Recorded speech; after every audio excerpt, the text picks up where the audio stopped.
Hello. So, let me talk to you about Nate. Nate just turned 13 last November 8th. He's officially a teenager. Yes. And nag-iba na siya. Ayaw ng pakis, ayaw ng pahag, ayaw ng pa-holding hand. Samantalang dati, matutulog na lang kami, naka-holding hands pa siya sa akin kasi malaki na kasi siya noon. So parang pag sumisiksik sa akin, parang inuusod ko ng konti and he'd always hold my hand. Pero ngayon wala na. Nag-iba na talaga siya. I think he's trying to be more independent. Totoo pala yung sinasabi nila na ang parenting talaga nag-iiba-iba.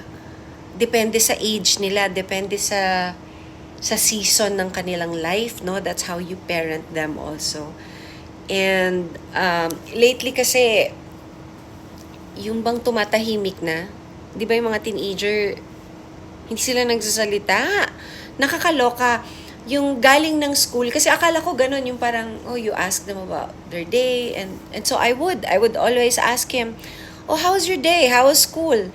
And he would just say, So, parang, nung umpisa na feel bad ako talaga na parang, bakit ganito? Dati, parang tinatanong ko siya, Nate, are you still breathing? Kasi kung makapagsalita, talagang, parang hindi humihinga. Tapos ngayon, wala na, na lang. Ni wala man lang good, na lang. So, I find it very, very weird, and at the same time, parang na-hurt ako. Pero, yun pala, he just needed parang a little bit of break. Siguro kasi masyadong madaming nangyayari sa school. Yung information overload siguro. So, parang gusto niyang tumahimik. Plus, ang aga-aga niya kasing gumigising to go to school. So, nagnanap siya. Pag galing sa school, magnanap siya. So, what I did, kasi kesa ma-feel bad ako, I just let him. I just greet him, hi, you're home. And then I would go back na to our room. But you know what happened? Ever since I started doing that, siya na mismo yung pumupunta sa akin. And he would make me kwento about his day. You know what I did today? Like this, like that. I tried doing this and ganyan. I'm also not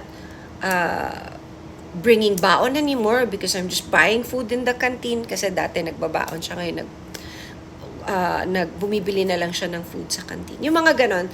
And then, dun kasi sa old school niya, hindi sila binibigyan ng grade. Hindi ganon yung system nila. But in this new school, kasi nasa middle school na siya, merong grading. So, parang nai-excite siya doon na naging, parang lumabas yung kanyang pagiging competitive. So, every now and then, pag lumabas na yung kanilang grade, ipinagmamalaki niya sa akin, this is my grade. Ganyan. In math, I'm like this. In English, I'm like this. In ganyan. Tapos, sobra siyang natutuwa, sobra siyang proud na yung aim niya, lagi siyang A or 1 or A plus or whatever. Laging yun ang ano niya. And by the way, natutupad niya yun. Sobrang honor student, nakakatuwa. And, ano pa ba yun? Tapos sa school, he's also very active. Kasi nung maliit siya, hindi siya mahilig sa sport. Pati yung school na pinanggalingan niya, since maliit lang yun, walang sports talaga. Pero we love that school because grabe yung foundation na binigay sa kanya. Talagang sobrang galing ng school na yun.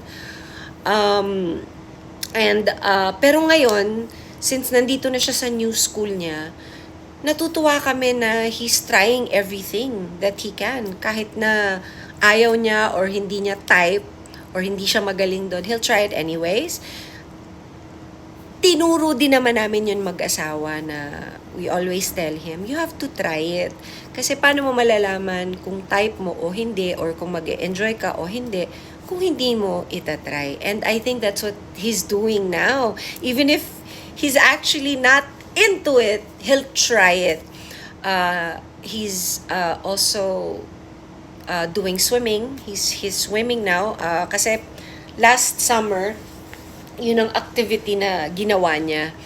Kasi nga meron kaming pool dito, nasa stress ako na hindi marunong lumangoy. So, nung mga, I think mga 7 years old siya, nag-try na kaming mag-swim. Unfortunately, na-cut yun kasi, na-busy kami, we traveled, and then of course the pandemic. But now, last summer, tinuloy namin. Ang galing na ngayon mag-swimming, nakaka-proud, natutuwa ako, sobrang ang cute-cute. Tapos every week, tinuloy niya yung kanyang training. So, ang aim niya, or we're trying to encourage him na sana mag-try siya sa swimming team ng school. Kasi very sports-oriented ang school na pinag-enrollan namin sa kanya. So, we're so proud of him. I'm so proud of him, and I'm glad that he still talks to me. Siguro for the mga mommies out there na medyo nagtataka tayo na bakit ganon, hindi na nagsasalita yung anak natin, hindi na tayo kinakausap. Siguro they just need a little bit of time, like a quiet moment after school. Kasi nga naman, na-realize ko rin naman yun na parang, oo nga naman sa school, ang dami mong inaaral, ang dami mong kailangan kausapin, may mga test, may mga kung ano-ano. So, feeling ko na the information overload din sa brain niya. So, he needed a little bit of, me time and quiet time, and also to take a nap.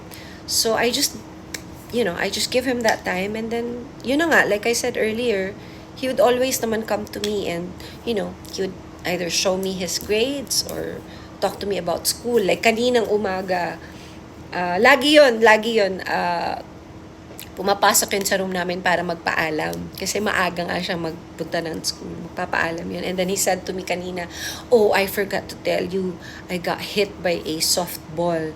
Hindi naman daw siya tinamaan sa ulo talaga. Parang nahagingan lang siya. Pero medyo sumakit ng konti. So, nagpunta siya ng clinic, nilagyan ng ice, and then he felt better. And then after that, naka-home run siya. Di ba? Ang cute. So, nagkukwento pa rin naman. Kaya lang, yun nga, hindi na kagaya nung dati. Meron na talaga siyang sarili niyang mundo. Lagi na siya dun sa kanyang room. Nakakatawa. And me naman as a mom, before kasi I would just go inside his room, no? I'll just barge in. Ngayon, tinuruan ko na yung sarili ko to knock para he knows that he has, his privacy naman. Kasi parang nakakahiya din naman. Malaki na siya eh. And if you also noticed, I hardly also post about him anymore. Hindi na ako masyado nag-share ng mga pictures niya sa Instagram when I used to do it a lot before kasi I wanted to give him yung kanyang privacy. Anyway, yun lang ang mai-share ko for today, and I'm praying that I'll be able to do this every day. I'm going to try my very best to share some things with you guys. Maybe you get inspired by what I'm saying, or if not, yung wala lang, yung may napag-usapan lang. Ayun lang. Till next time. Thank you.